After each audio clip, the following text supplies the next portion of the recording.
So however much you trust social emotional learning, you need to trust social emotional learning less.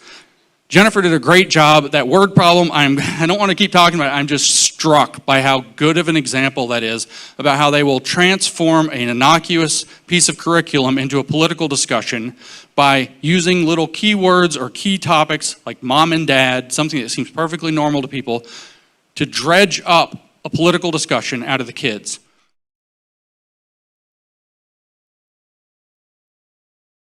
And it changed the way that we taught children.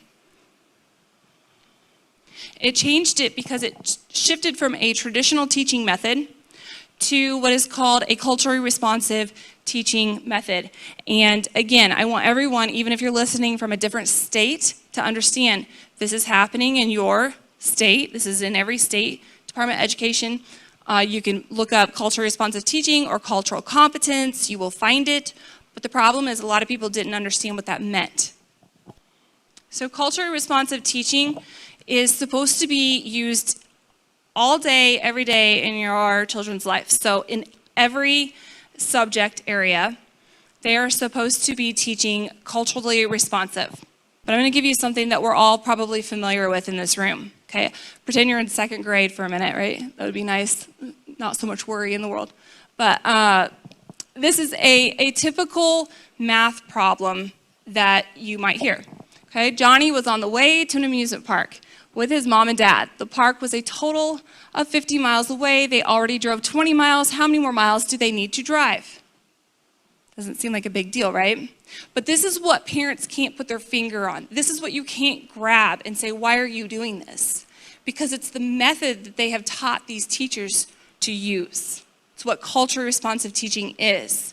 And so when you go to the school and you look at the curriculum's, a lot of times they'll let you see the curriculum. It's you can't pick it out because you can't pick out this. So I'm teaching this, I give the kids this problem, and if I was a culturally responsive teacher, I would say something like, let's not worry about the answer right now. How many of you have been to an amusement park? Okay. And then you have these very young children. Of course, they want to tell you, right? So you have maybe half of them raise their hand. They've been to a amusement park. Okay. And then you have children that don't. Okay.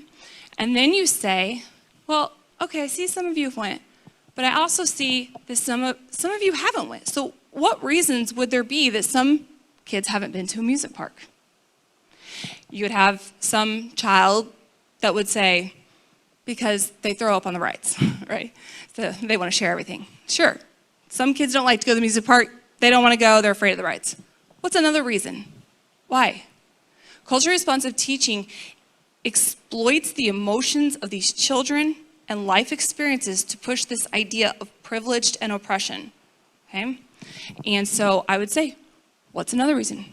And then you keep going until you get one of these children to say, some people can't afford it. Some people can't afford it. That's right. Some people can't afford to go to a music park. So, you know, if you had the power, what would you do, class? What would you do to fix that? Now you're talking about very young children. What are they going to say? Make it free. Make it free. Here's another way. Maybe the teacher doesn't go that route. You can make it culturally responsive teaching like this. Johnny was going to a music park with his mom and dad. That's interesting. Do all families have a mom and a dad? I know a lot of families have mom and dad, but if you know of different families that have different, makeups, raise your hand and tell me about them. You have a child. Well, I live just with my mom. My parents are divorced. Okay? You have a child that says, well, I have a mom and dad, but down the road I have, there's two moms, right? Now, there's your entry point.